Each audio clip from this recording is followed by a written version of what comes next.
Would you like to be able to add bullet points to the front of your sentences in the new Journals app? You can see in this one, there's no bullet points in the front. And then in this one, you can see I have bullet points. I think that's easier to read.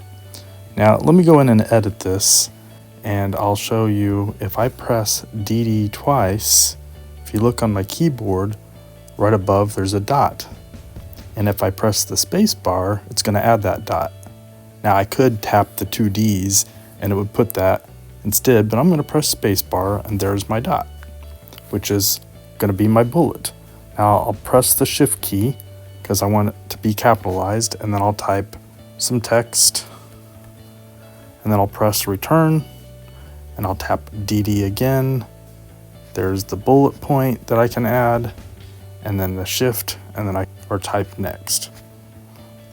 Now I'm going to show you how to add that bullet point.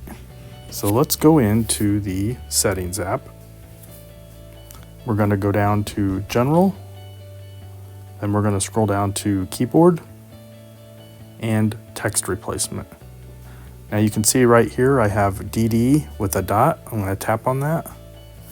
And the phrase, I'm going to show you how I get that dot. So I'm going to backspace that.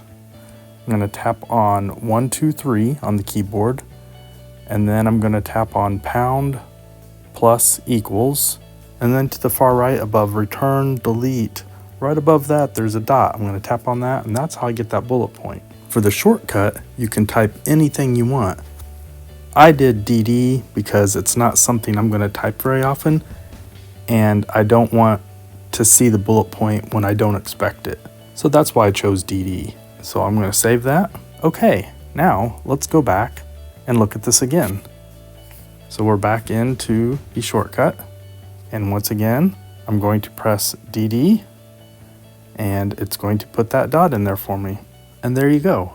That's how you can add a bullet point to the Journals app. Eventually, hopefully, they will add that feature for us.